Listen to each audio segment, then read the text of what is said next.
Come back. Today, I'd like to talk about the property, plant, and equipment, accounting for them. So these assets, they are intangibles. So if they are intangibles, what are they? So we can define them as they are assets that are held for use in the production of supplies of goods or services for rental to others or for administrative purposes. Also, they are expected to be used during more than one period. Also, the cost of item of property, plant and equipment shall be recognized as an asset if and only if 1. It is probable that future economic benefits associated with the item will flow to the entity, and as well the cost of the item can be measured reliably. So those are all what we can talk about the tangible items, the assets, or its definitions.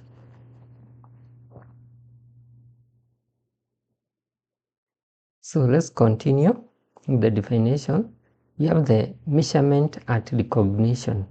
So if you want to recognize this asset, so its measurement at recognition, we define it as an item of property, plant and equipment that qualifies for recognition as an asset shall be measured at its cost. It have to be measured at its cost. Then you have the measurement after recognition. An entity shall choose either the cost model or the revaluation model as it is accounting policy and shall apply that policy to an entire class of property, plant and equipment. So what about cost model that we have seen above after recognition? So after recognition as an asset, an item of property, plant and equipment shall be carried at its cost, less any accumulated depreciation and any accumulated impairment losses. So that is what we call cost model, or what we define cost model. What about revaluation model, also recognized after recognition, the measurement after recognitions. So this one, revaluation after recognition as an asset, an item of property, plant and equipment whose fair value can be measured reliably shall be carried at a revalued amount, being its fair value at the date of the revaluation less any subsequent accumulated depreciation and subsequent accumulated impairment losses. So that is revaluation model. Then we have residual value of an asset. Is the estimated amount that an entity would currently obtain from disposal of the asset after deducting the estimated cost of disposal, if the asset were already of the age and in the condition expected at the end of its useful life. I hope we are together. Please write some few notes on this. You can as well screenshot as we go on, so that we will be on the same track. Let's look what is depreciation. Is the systematic allocation of the depreciable amount of an asset over its useful life, or is the diminution in the value of asset due to wear and tear or due to just passage of time? So that is depreciation.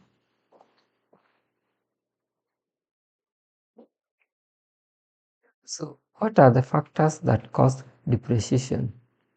So we have various factors that can cause depreciation, but we are going to look at a few. So one that causes depreciation, we have wear and tear due to actual use. So a machine can wear. You have the efflux of time or the mere passage of time. Then obsolescence, this is outdated, or a new invention or a permanent change in demand may render the asset useless. We also have the accidents, or falling market prices. So these are the factors which will obviously cause the depreciation to happen. So I'll give you a few minutes.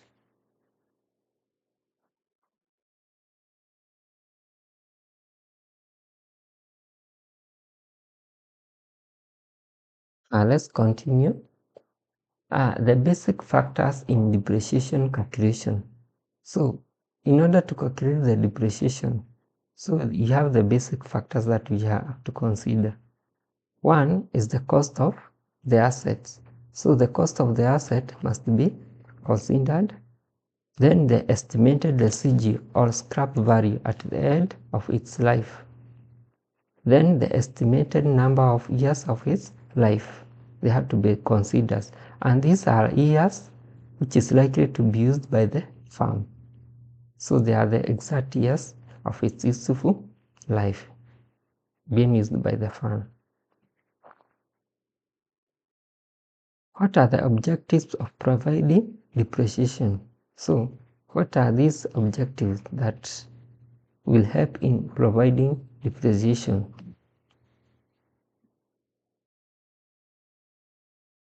First, we have to ascertain true value of asset and financial position. So that is one of the objectives of providing depreciation. So it ascertain the true value.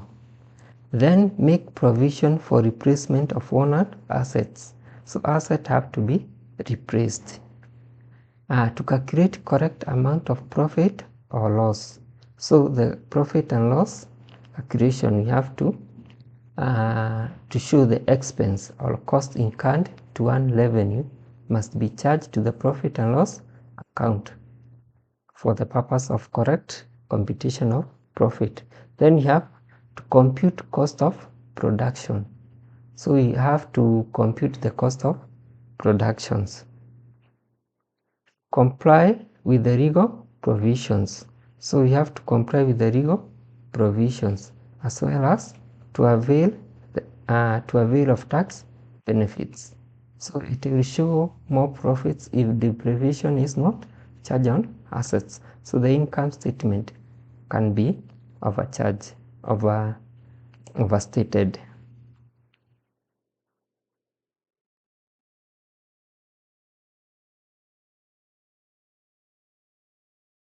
Let's go ahead and look at the methods of providing depreciations.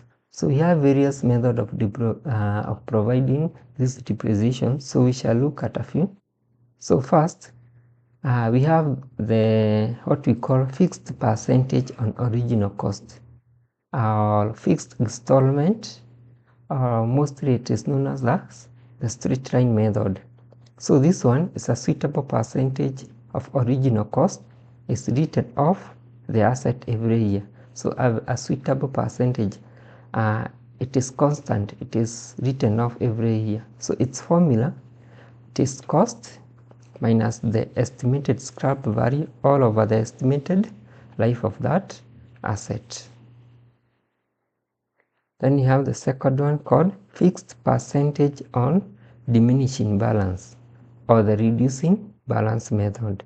Here, a rate or the percentage of depreciation is fixed, but it applies to the value at which the assets start in the books in the beginning of the year. So the balance at every beginning of the year, it is the one that is going to be used to calculate the depreciation. Then we have another one called sum of the digits method. So the sum of the digits method, the formula, it is the remaining life of the assets, including the current year. You divide by the sums of all the year, sum of all the life of the asset in year. Then you multiply by the cost of the assets. So you are going to get the sum of the digits method. Then you have the annuity method. This one takes into account the interest lost on the acquisition of the assets. So this one involves the interest lost. Then you have revaluation method. It is used only in case of small items like cattle or loose tool, where it may be too much to maintain an account of each single item. We have depletion method. So this one is used in case of mines, quarries, or an estimate of total quantity of output likely to be available should be available. So it is used to calculate the depreciation of mines, where you have all the total output. Then you have the machine hour rate method. Instead of the usual method of estimating the life of machine in years, it is estimated in hours. Here we estimate in hours. Then we have the repair provision method. So to the cost of the asset, we raise its estimated scrap value. The amount expected to be spent on its repair and maintenance throughout its life should be added, and the sum then divided by its estimated life. So here we are going to get the cost of the asset, we raise the scrap value, then the amount expected of that repair throughout its life should be added, and the sum then divided by its estimated life.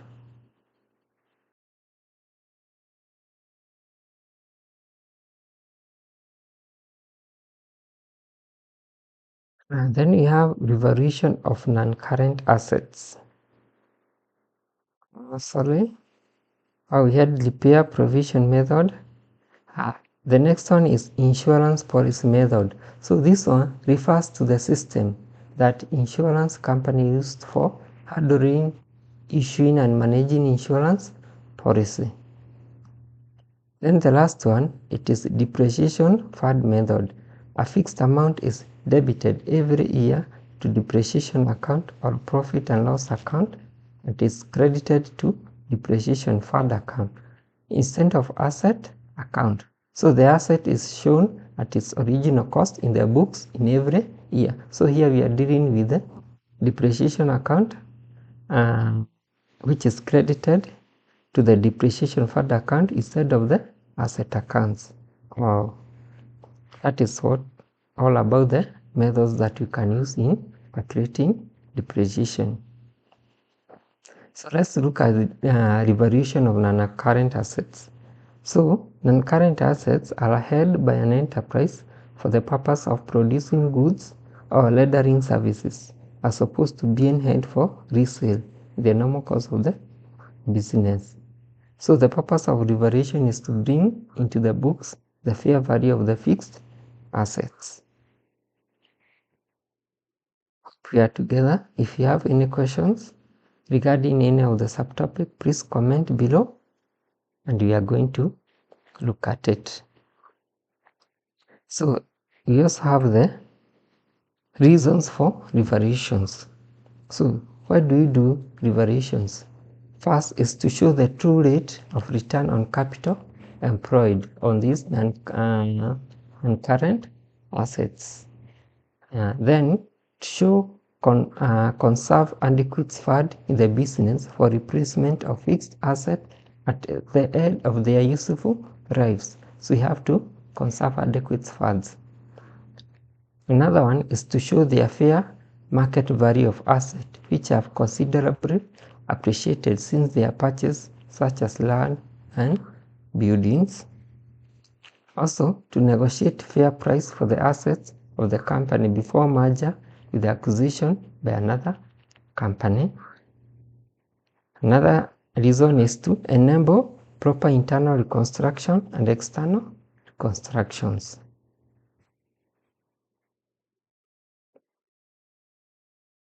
Another reason is to issue shares to existing shareholders.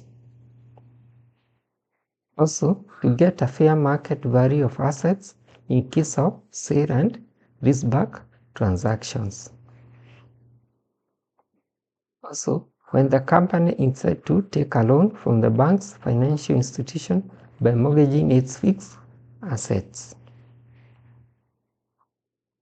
We also have sales of an individual asset of group of assets. In financial firms, revaluation reserves are required for regulatory reasons. Also, to decrease the leverage ratio, the ratio of debt to equity.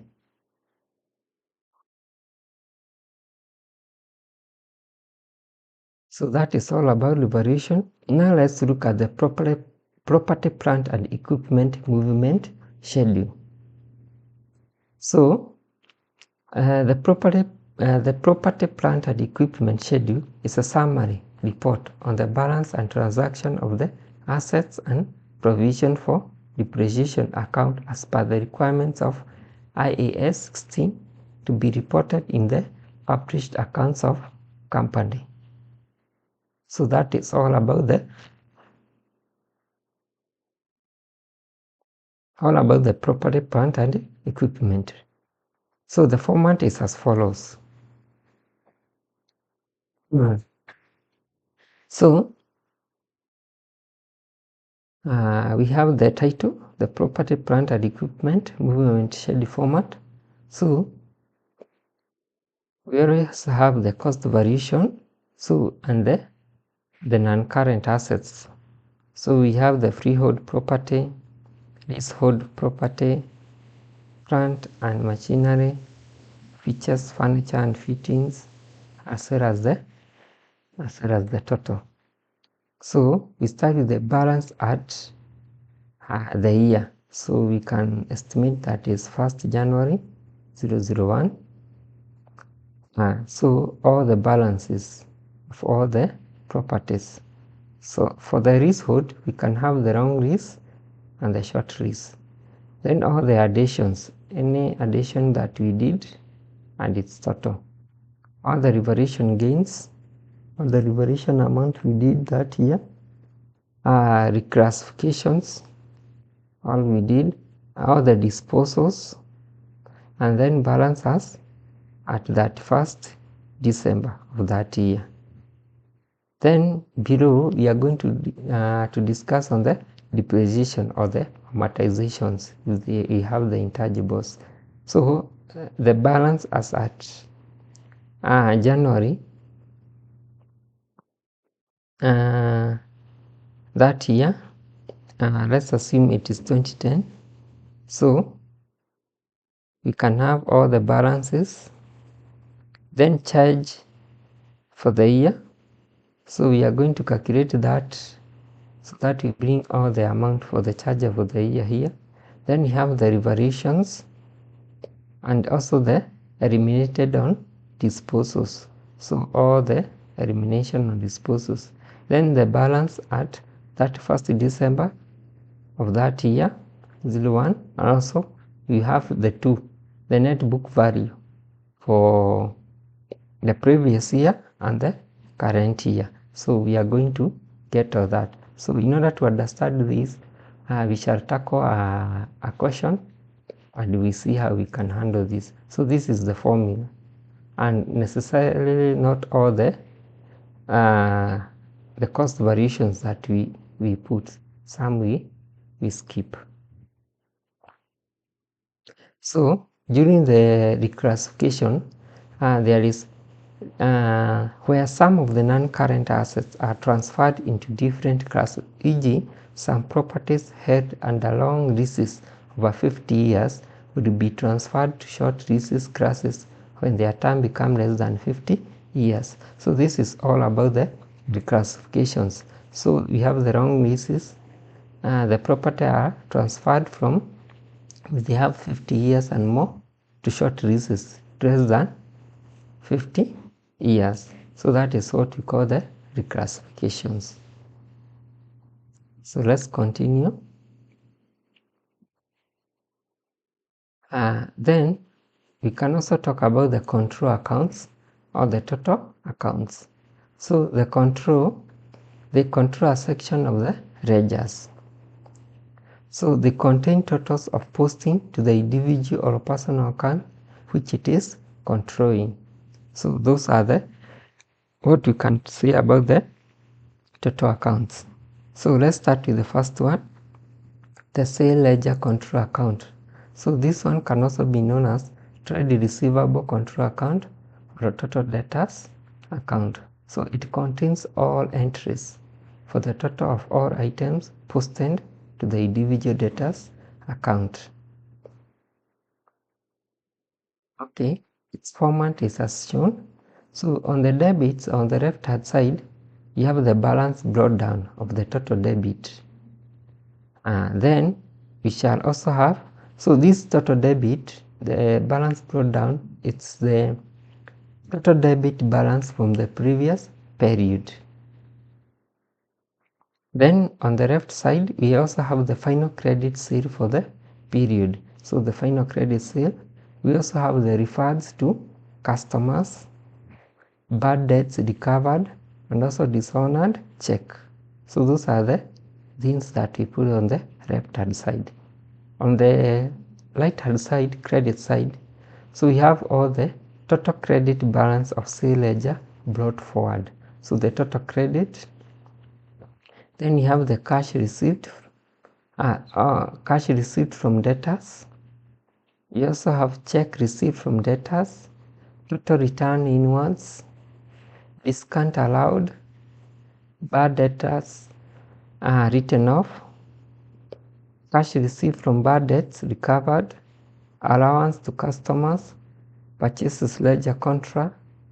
All these are on the credit. So we shall have the total debit balance carried down, and also on the left side we shall also have the total credit balance carried down. So they shall be like that. So this is a format. So we shall also have to handle a question so that we shall get all the to understand this. So let's look at the other one. It is known as the purchase ledger control account. So this one can also be known as trade creditors control account or the total creditors account. So this one contains all the entries for the total or item posted to the individual creditors account. So this one is individual creditor accounts. So the formats is also as shown on the left hand side. How you have the debit, we shall start with the balance brought down for the total debit balance from the previous period. So this one will also start from the previous period.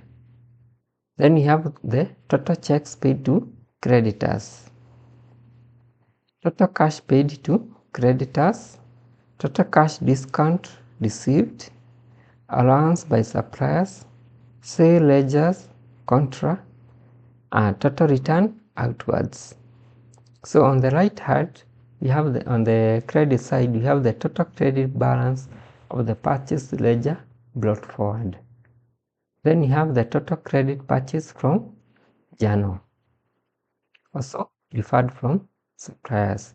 So on the right hand side, we are going to get the total debit balance carried down.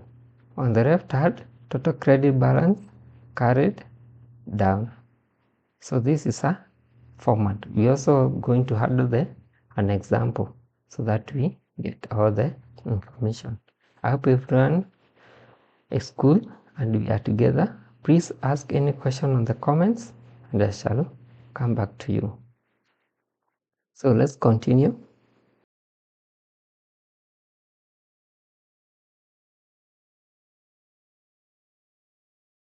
Then let's look at reasons for maintaining control accounts. Why do we maintain these control accounts? So first is to ensure arithmetic check on the accounting records. So we have to ensure the arithmetic check. Then in case of incomplete records, we'll have to understand on that. Then provides a quick figure for total balance as at a given time to be reflected in the statement of financial position as debtors and creditors respectively. It also helps on that. Also help in detect and prevent fraud in the suppliers and the customer accounts. Also facilitate allocation of duties among the debtors and creditors handling staff. Let's look now at the cash book and bank reconciliation statements. So the cash book for cash at bank records all the transaction taking place at the bank. That is the movement of the account head with the bank. So this one, items appearing in the cash book are not reflected in the bank statement. We have to unpresented checks. So these are checks issued by the firm for payment to the creditors or to other suppliers but have not been presented to the firm's bank for payment. Uncredited deposits or checks. These are checks received from the customers and other sources for which the firm has bank, but the bank has not yet availed the funds by crediting the firm's account. So those are the two that we usually use to help us in the reconciliations. So what are errors made in the cash book? So we have also errors that can be made in the cash book. So we can have the payments over or understatement. Then deposits can be also over or understated. Then we also have deposits and payment misposted. Then overstating and undercasting the balance carried down in the cash book. All those can be errors found in the cash book. So let's look at the bank reconciliation items. So we have various. We can check on the deposits interest. So this one, so mostly company will make frequent cash deposits. So company we have to record to show one or more deposits. So this one will also be shown in the reconciliations because they are frequently deposits made by the company, which will not appear on the bank statement maybe. Then we also have outstanding checks. So the outstanding checks also will be part of the reconciliation item. Then we also have automatic withdrawal and deposits. You have to check on that because company may authorize a bank to automatically transfer funds into or out of their account. Then we also have the interest and bank services charges, which can be banks are required to pay maybe to the customer to pay monthly account fee, check printing fee, safe deposit box, rental fees and other fees. All those have to be catered for. NSF, not sufficient fund checks. So this one, they have also to be recorded because a check previously recorded as part of the deposit may bounce because there are not sufficient funds in the issuer's checking account. You can also have the errors. So those are the reconciliation items. So let's look at the format. We start with the bank reconciliation statement as at that year or that period of time. Then we have the balance at bank as per cash book updated. So we have to update that the balance on the cash book. Then we have to add the presented checks and presented checks, errors on bank statements. So this one, they are going to effect on the increase on the balance at bank. So this is the errors which are affecting the increase on the balance at bank. So we add that. Then we less uncredited deposits. Then we also less the errors on bank statements. These are errors which affect or effect on decreasing the balance at bank. So that is the first format. We can also have the second format whereby instead of adding unpresented check, we start with the less uncredited deposits, errors on bank statement, then we come add the unpresented checks and errors of the bank statements. So you can put these two in two ways. So you can start with this upper part of unpresented checks, or you can also start with the uncredited deposit. You add them and then you raise the other part. So That is all about the bank reconciliation format. And mind you, when you take one format, you have to you have to understand it properly, because in here where we have the unpresented checks, so if you start with this format as shown, you have to go all the way to the end with it. If it's the second option, you have to add the uncredited deposits and errors on banks statement, then you less the unpresented checks and errors on bank statement all the way to the end. So you don't need to mix them. You have to take a group and another group separately.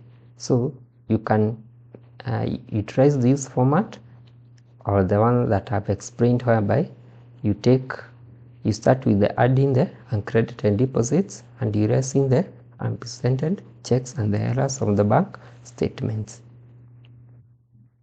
So let's continue. So I want to discuss about the overdraft. So for the overdraft, we can talk about this is the negative bank balance.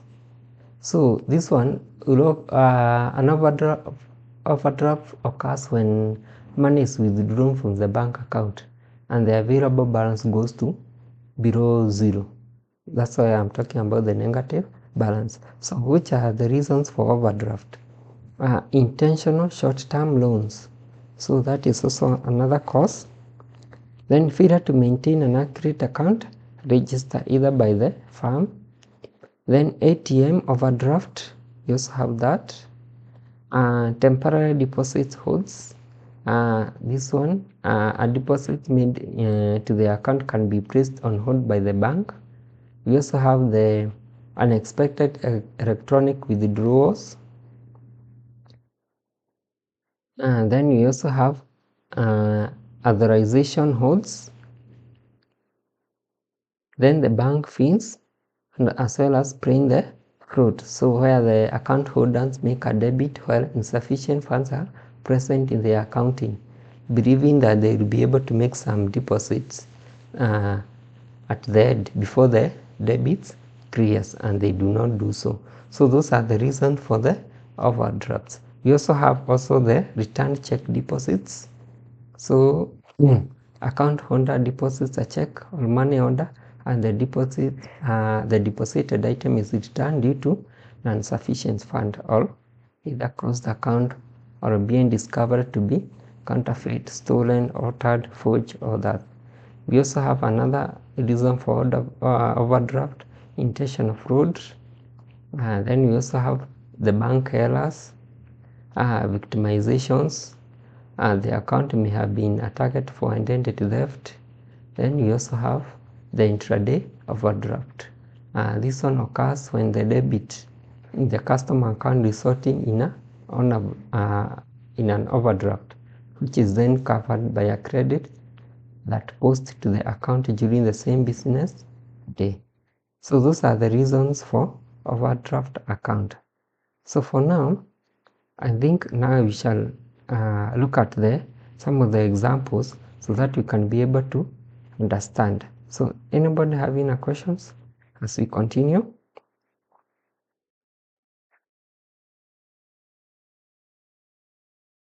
So the first example that we can look, it is about the accounting treatment and depreciation. I have discussed that, but I'd like to look at the one example. So when we are accounting for depreciation, there is this account that we introduce called provision for depreciation. So we have to debit the P&L account, and we credit the provision for depreciation account.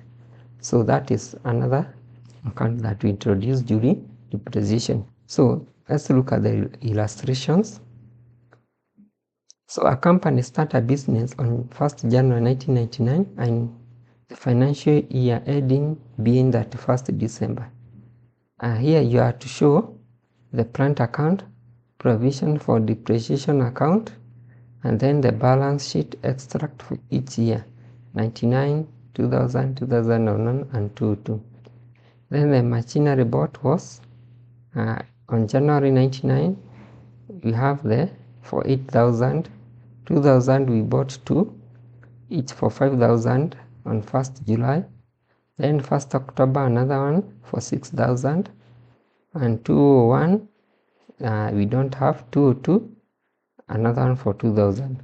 So we are told that depreciation is at a rate of 10% per annum. We use the straight line method. Rand being depreciated for each proportion for the year. So this is the straight line method that we are going to use. So for solutions, so I'd like you to take a snippet for the questions so that we can be able to move together.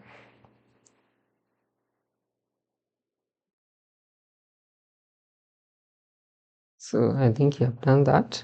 So let's find the solutions. So we are being told to prepare the plant account. So let's start with the plant account. So this is the plant account. We are going to have two sides, the debit and the credit. So on our cash book in 1999, we are going to show on 1st January we bought a plant costing 8,000. So on December we shall credit that the balance carried down of 8,000. I think we are together. Then on 2000, on 1st January we shall the balance brought down on our cash book is 8,000 from the previous year. Then on 1st July we bought 2 plants, so on our cash book we shall write 10,000. Then on 1st October we also bought another one for 6,000, so the total will be 24,000. So this is what we are going to carry down to that 1st December. Then on 2/1 we did not have to buy anything, so the balance brought down from the previous year shall be 24,000. So this is 1st January. And then we also have the balance carried down will be that 1st December. So that is 24,000 shall be the same. On 2/2, the 1st January, we shall bring what we carried down from the previous year. So that is 24,000. Then we also on 1st April, we bought another one for 2,000. So that is 26,000. At the end of the year, we shall have carried down 26,000. So this is the format or what we are supposed to do for plant account recognitions. You can take a screenshot. Let's go now to the second thing. We are asked to calculate the provision for depreciation account. So you have to show that. So before that, let's calculate the depreciations. So let me show you.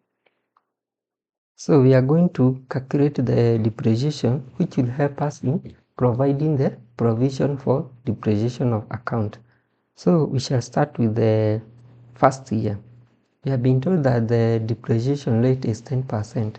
So 1999 it will be 8,000, 10 over 100.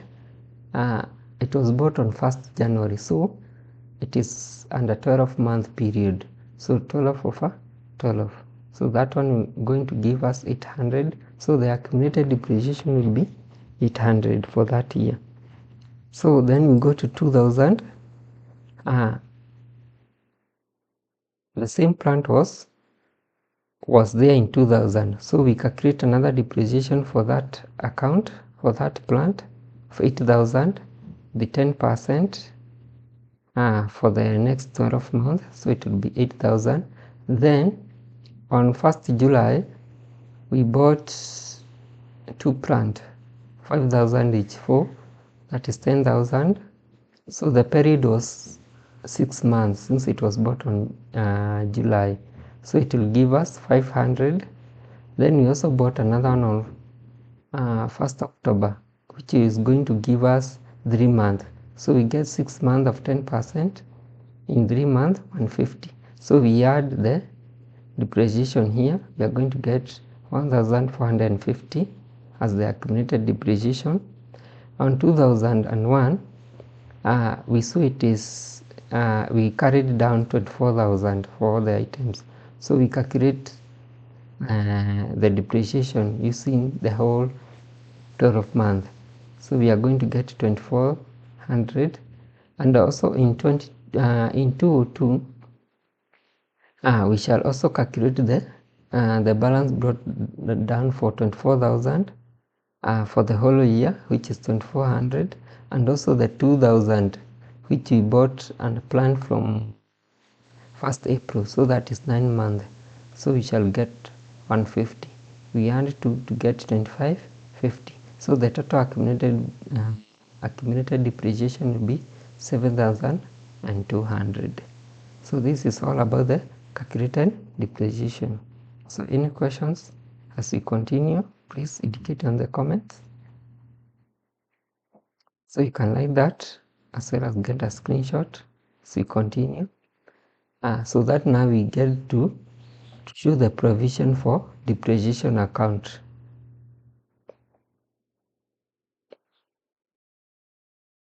So for provision of depreciation account, we are going to use what we have calculated in the depreciation amount. So we shall have two sides. We call that on the left hand side the debits and the credit. So we shall introduce the income statement on the P&L. So we saw that we were to debit the P&L and also credit the provision of depreciation.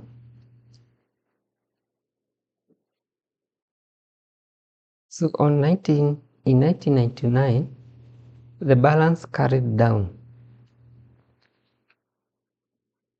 is 800, as we have seen from accumulated depreciation. So on the that 1st December we debit that 800, and as well we put we credit on the income statement 800. Then on 2000 that 1st December balance carried down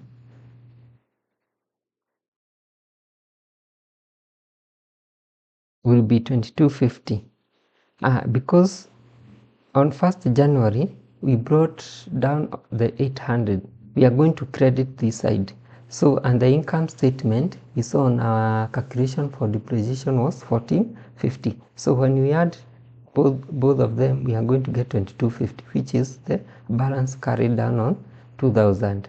So as well on 21 the balance brought down will be now the 2250. As well the accumulated depreciation was 2400, which we are going to state it on the income statement. So total 4650, that is the balance carried down on our debit side.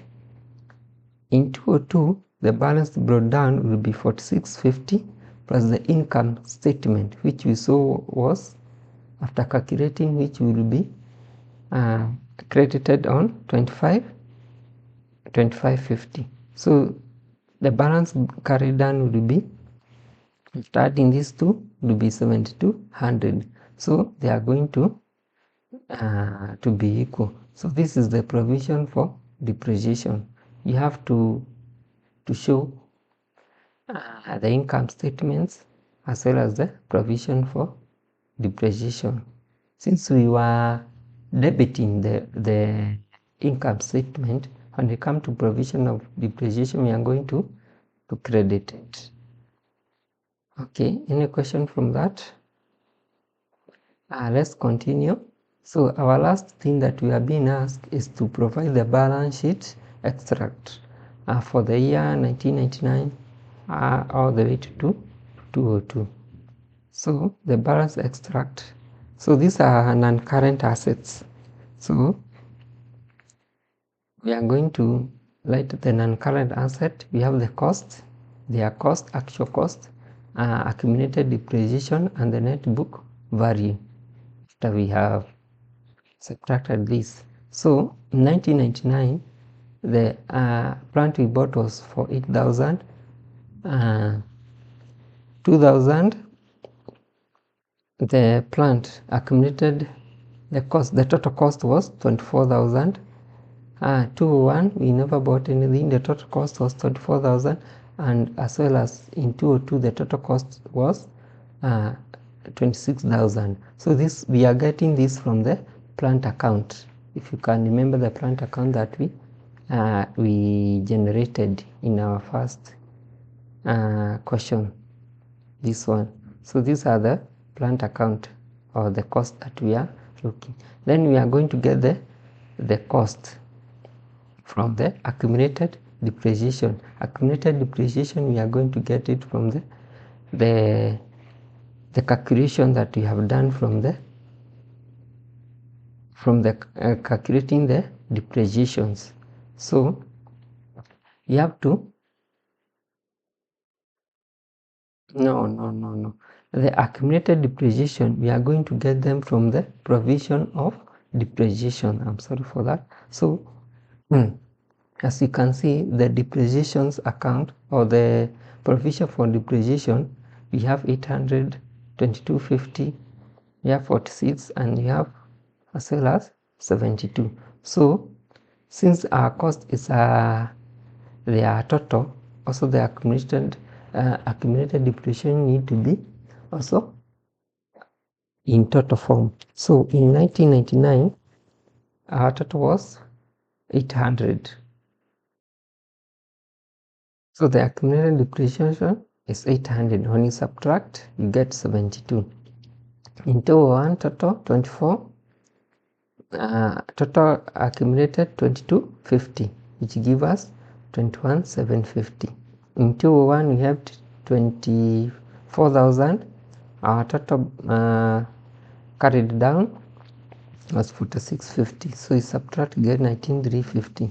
The last one was 26,000, and our total was 7,200. When you subtract, you get 18,800. So this is the balance sheet extract that we are going to do, or that is what you are supposed to do. So you can get some note on this as we continue. So a minute on that.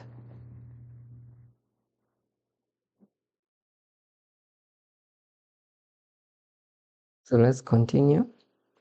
Another thing that I needed us to look is the property, plant, and equipment movement schedule. I gave you the format, but I'll now we look at the illustration. So we have the chief accountant of Jivunia Limited has encountered difficulties while accounting for fixed asset and the related depreciation in the company's draft account for the year ended 30/1. He has decided to seek your professional advice and presented the following balance of fixed assets at May 2010. So we have the acquisition cost, accumulated depreciation, and depreciation rates.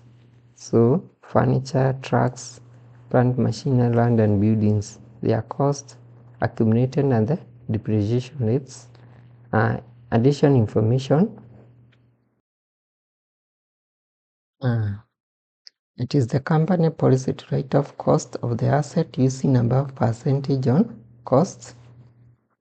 Then depreciation is fully charged in the year of acquisition and none in the year of disposal.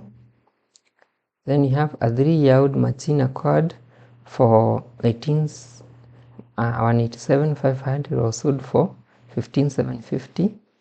It has been decided to adjust and charge depreciation on buildings at 4% in 5 years. I used the delivery truck purchased 3 years ago for 248. 250 was traded in during the year at a value of 157,500 in part exchange for the new delivery truck costing 450. Large building and machinery were acquired for 1,350,000 from a company that went out of business. At the time of acquisition, 90,000 was paid to have the asset revalued by a professional qualified valuer. The revaluation indicates the foreign market values. You have the land 900, buildings, machinery 300.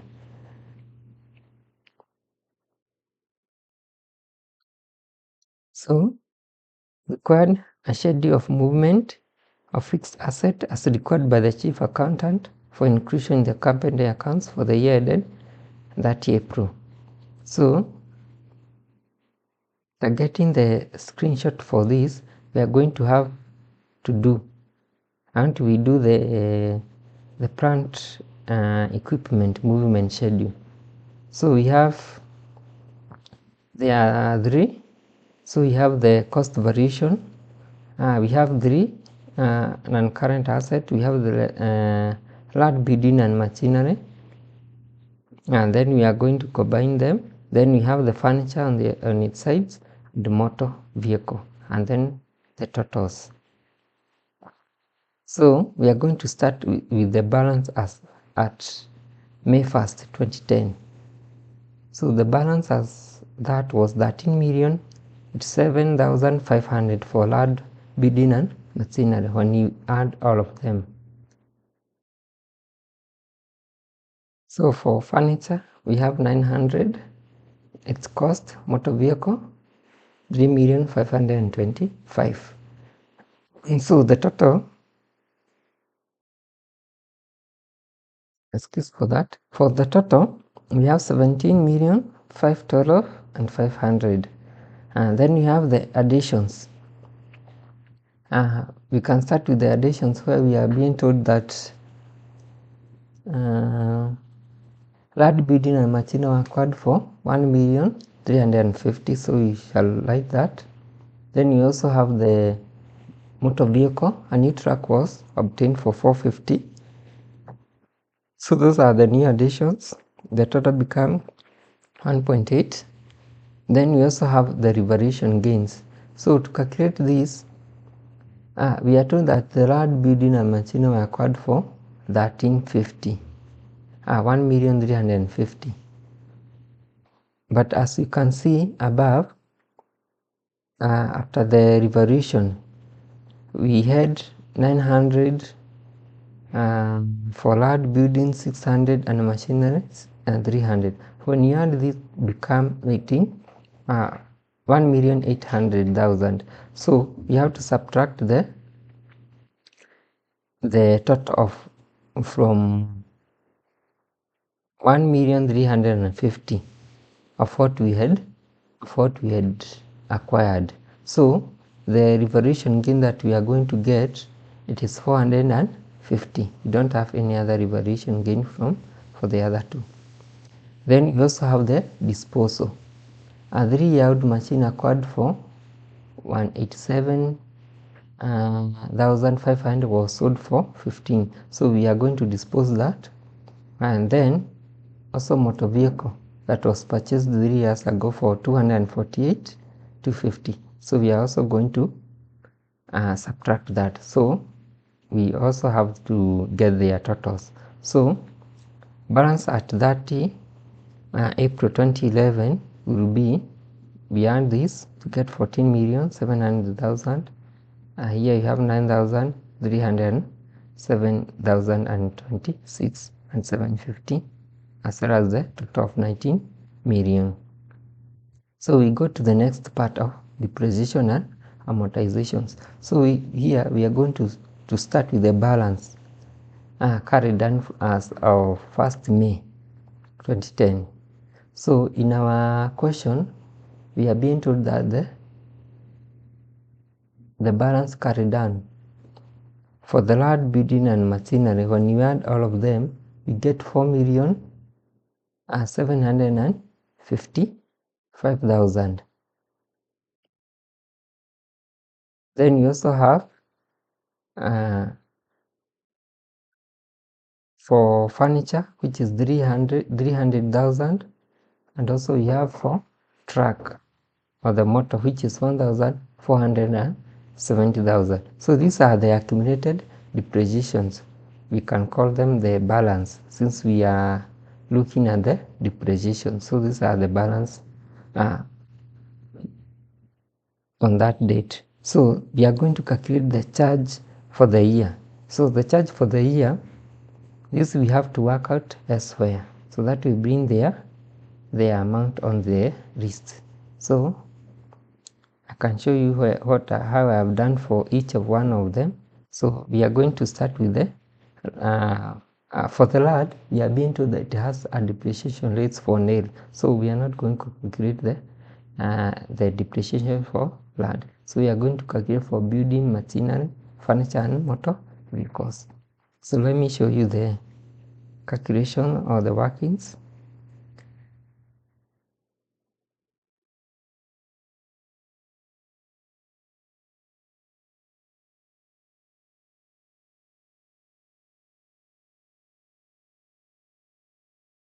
So these are all the workings that I have done. So we start the depreciation on the furniture,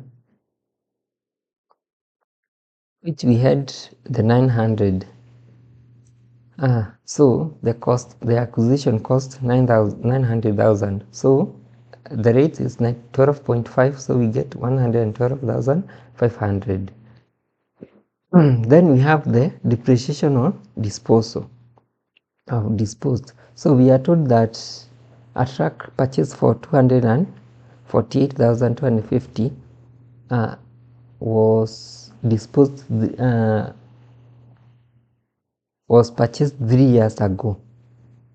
But we are told that depreciation is free charge in the year of acquisition and none in the year of disposal. So for the 3 years, we subtract the 1 year that was for disposal. So we are going to calculate it for 2 years. So depreciation rates, it is 25% times the cost times the 2 years. We get 124.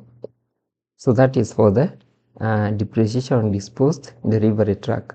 Then we also have another calculation for the motor vehicle. So the motor vehicle, we are going to get its cost here. So this is the balance after we have the total. We have added the new truck and as well as disposed. So this is the amount that we are going to use to calculate the depreciation, which the depreciation rate is 25%. So we are going to get 931,557.50. So that is for the motor vehicle. Then for the buildings, we are going to calculate for two scenarios. First, we are going to calculate at 4%, the one that we have been given, because we are told it has been decided to adjust and charge depreciation in buildings at 4% for 5 years. So since we are not calculating the year of disposal, so we are going to calculate at 4 years within the 5 years. So the 4 years for the total for building was 2,925,000. So times 4% times 4 years, we get 468. Then, but in the question, we are given the depreciation rates was 2.5. So we calculate the same with the 2.5 rates, we get 295,500. So in order to get the correct amount, we have to subtract the adjustment of 4% and the one that we are given for 2.5, we get 175,500. Then we are also going to calculate now the total amount for the building. We had 2,925,000. Then we also acquired for the buildings that we acquired had a value of 600,000. So we add both times the 4%. So we get this 141,000 for that year, since this one was for the year acquired. So we shall add 141,000, 175,500, And since we also indicate machinery, we have to calculate the machinery costs or depreciation charge for the year will be its cost or the additions, then you subtract all the disposals. So the machinery was 7,387,500. We added we acquired a machinery for 300,000. We had disposed that one for 187.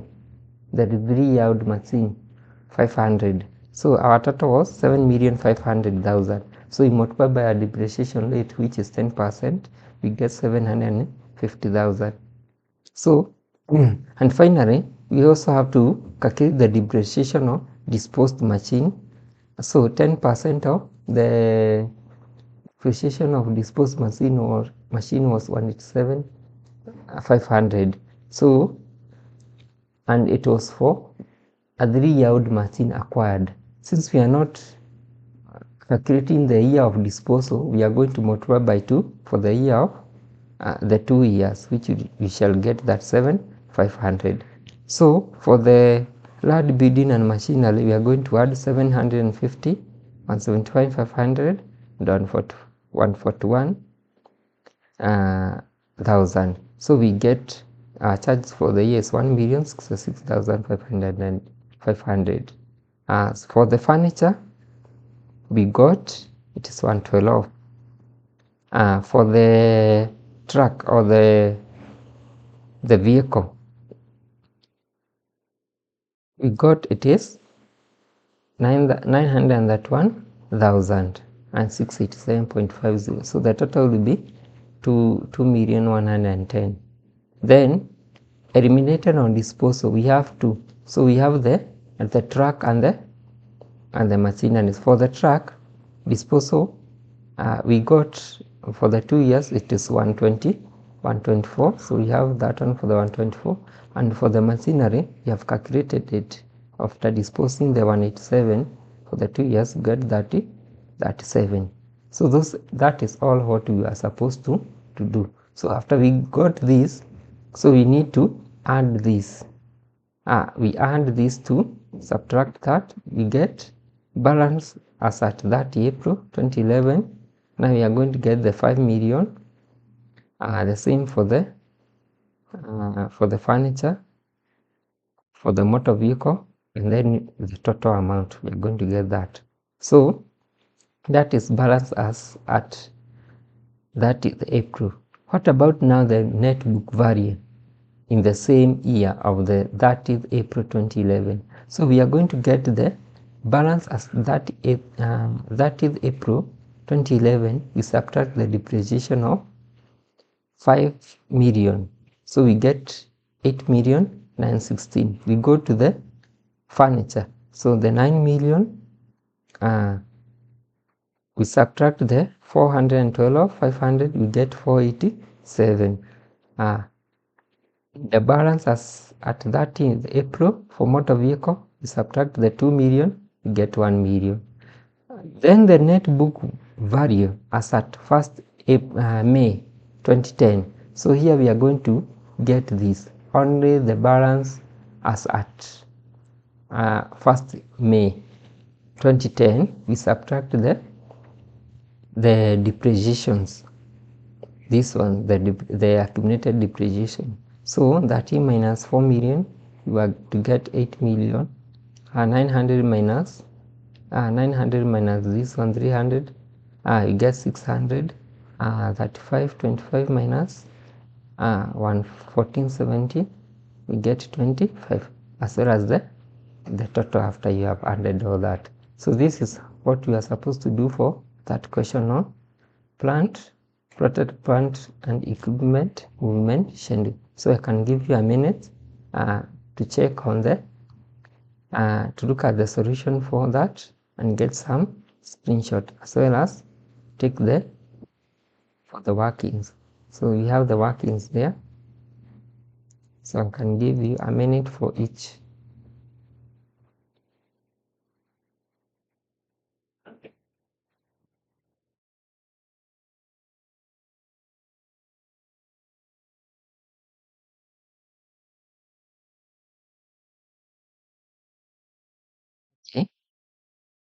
Another thing that I wanted to check, since I am given you the format, it is sale ledger control and purchase ledger control account.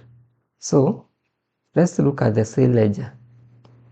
We shall start with the sale ledger and then we do purchase ledger, but in the same question we shall tackle these two using this question. So we are told ABCD Limited maintains control accounts in its business record.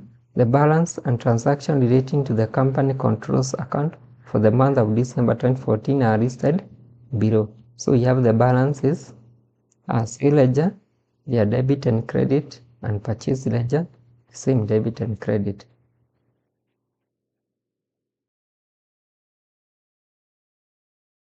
Then we have the transaction during now the December. So we have the sales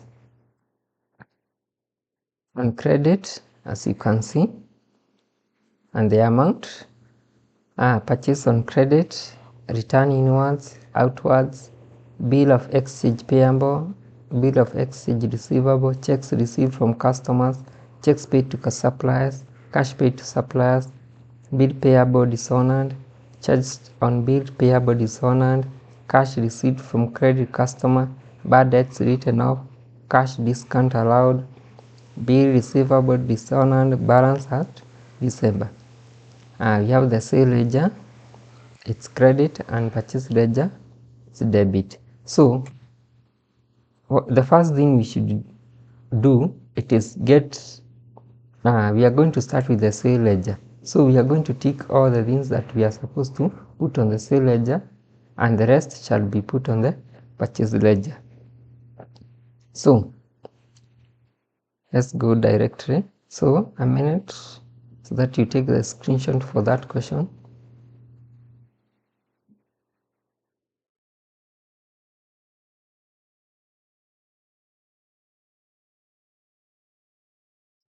So you have done that.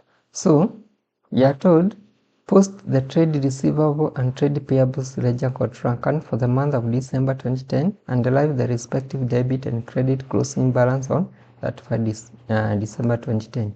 So if you consider the format that I gave you, it will be very direct to understand what goes on the debits and what goes on the credit. For the sale ledger, shall have the title ABC Trade Receivable Ledger Control Account. So we are going to start with the balance brought down. As you can see from the question, from the sale ledger, we have the debit and the credit. So we are going to take the debit of 6,185,000. Then on the debit, you always have the credit sales and also the bill receivable dishonored, that is also on the debit sale. Another one that you can talk about is the referred to customers, dishonored checks, bad debt recovers. So those are on the debit. On the credit, we talk about the credit balance, total cash received, total check received, return inwards, cash discount allowed, bad debtors written off, cash received, purchase ledger contra, all that. So if you have the format, everything will flow. So we are going to write the credit side on the debit side and bills receivable dishonored on the debit, since they are supposed to be written on that side. So on the balance brought down,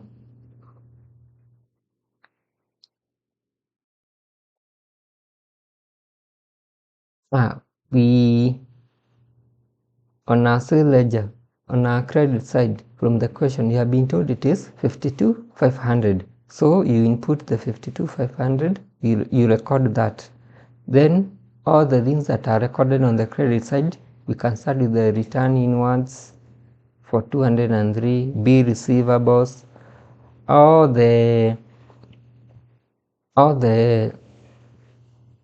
income. So we have the bill receivables,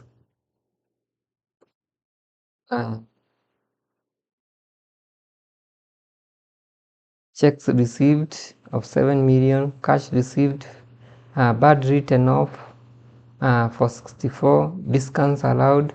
So when you total this, you're going to get 14,769 500. So on the credit side it will be less, so that's why we are going to bring the balance carried down. So we are going to bring the balance carried down of 5,394,000. So this is the total debit balance carried down on our side, on our sale ledger.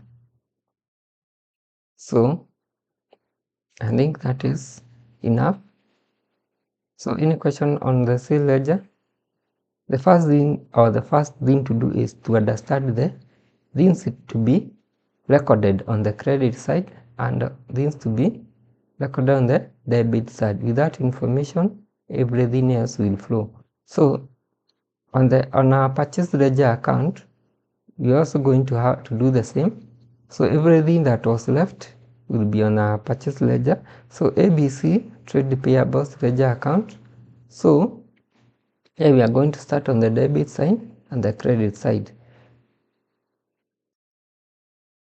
As we understand, on the debit side, you have the total debit, total checks paid, cash discount received, say ledger contract, total returns, outwards, all those. On the credit side, you also have the credit balance, credit purchase, refunds from supplier, all that. So we are going to use that information to know what to record. So we start on the debit side. The balance brought down, as you can see from the question, we are told is for 16,500. On the credit side it's for 4,200,000. So we input on the credit side that. So then on the debit we have to indicate, to record all these, the return outwards, the bills payable, checks paid, cash paid to suppliers. They are all on the debit. When you come to the credit, we have the credit purchase, bill dishonored, charges on the bill disbursed. So all these are the things required on the credit side. So after you have recorded that, you find the total on both sides. So on the credit side, we have 10,406,000 and 500.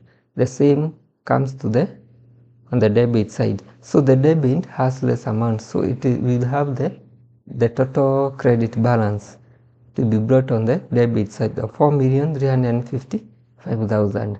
So this is the total credit balance, as you can see.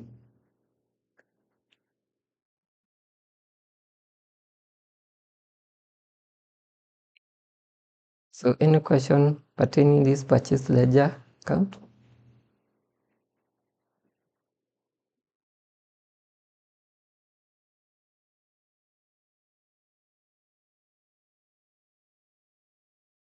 Sellers, don't forget the balance carried down. It was on the purchase ledger where we had been told it was debit. So 23,500. We also need to indicate it.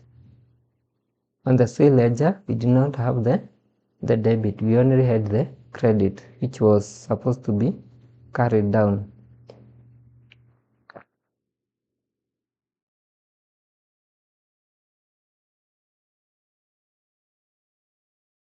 I think you have taken some notes on that. So any question, please consult me on the comments. So let's go to the final illustration. I'd like we talk about the bank reconciliation statements.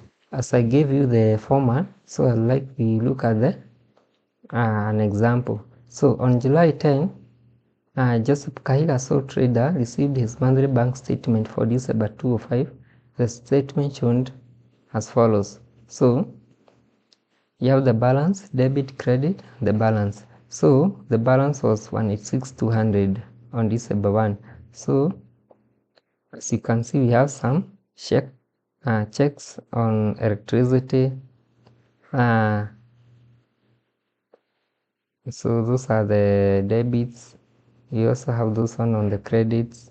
So dividend, loan check, Jemima, all these are check, miscellaneous, credit, the study in order. So if they are expense, you can see they are on the debits. So income, revenue, liability, they are on the credit side. So this is a bank statement. So I can give you a minute, get a screenshot on it so that you can be able to discuss on it. So bank charges, loan check deposit, all that, as well as the balances for the bank. Then we also have the Joseph Kaiga cash book. So what is what he showed on his cash book. So balance plot down. We have this one on Solomon Kagai. On the credit side, we also have the electricity, the check number, and the amount.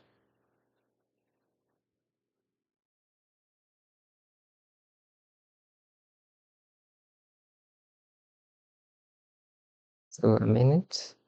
So you can do that. You can also take a screenshot on that. Then we are asked, John required Joseph Kahiga's updated cash book as at that 1st December 2005 and Joseph Kahiga bank reconciliation statement as that 5 December 2005. So we are going to look at the amount. We are going to start with the cash book. So we look at the things that are on the cash book, but they are not on the bank statement.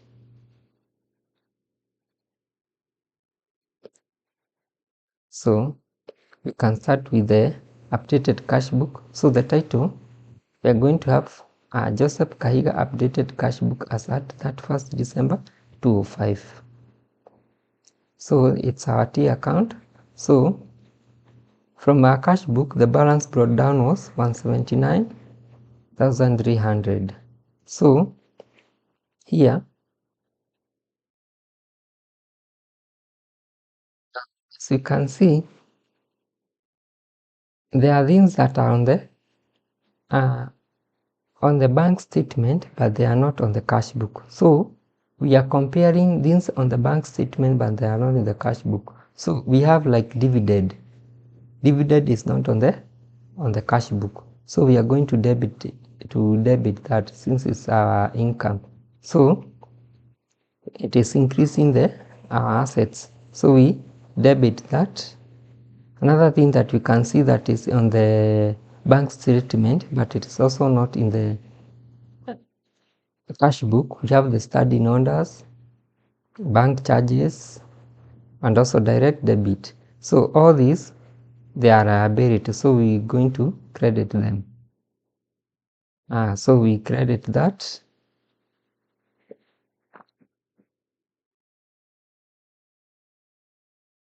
So 3,200, bank charges for 1,800.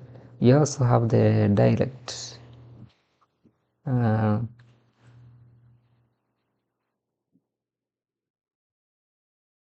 Direct debit of 8,800. So the total or the balance figure will be, on the debit is 181,900, should be equal on the credit. So the balance figure, it is 168,100. So this is the updated cash book balance that we are going to bring on the bank reconciliations. So after noting that the things that are not on the cash book from the balance statement, so we have dedicated all of them. So then we are going now to calculate or to show our bank reconciliation statement as at that 1st December. So balance as per cash book updated. So this one, the one that we have brought forward, carried down. So it will be 168, 168, 100, 168, 1,000. Let me confirm that. Okay, so the balance as per cash book updated, it is 168, 100. Then we have to either use the we have to format a bank reconciliation, the one that we earned unpresented checks and the errors, and we erase uncredited checks and the errors, or we earned uncredited checks and errors and we erase unpresented checks and errors from the banks. So let's start with this one for the unpresented checks. So we are going to look at those checks that have not been presented. So they are on the cash book, but they are not on the balance bank statement. So as you can see, we have some checks that are on the cash books. We have this one for Victor Kalanja, Steve Madhia. So they are not on the bank statement. So those are the unpresented checks. So we write both of them and the amount. So the total will be 10,800. When we add that, get 178. Then we are going to less uncredited checks. So we have those checks that have not been credited by the bank. So we have one for Owen Duby and Water Oyubi. So this one on the debits, yeah, they show that they have not been credited by the bank. So we erase that. So the two will total to 23,200. After erasing, you get 155,700. So this will be the balance at bank as per the bank statement. So that is all about the bank reconciliation. So you can get a minute, get some screenshot notes pertaining that. So that is all what you are supposed to do. And remember to take one format. You don't need to combine both format when calculating for reconciliation or showing the reconciliation format. So thank you. If you have any question, please comment below. I can also offer some personalized study. Just comment on the YouTube below and I'll reply, come back to you. So thank you and see you.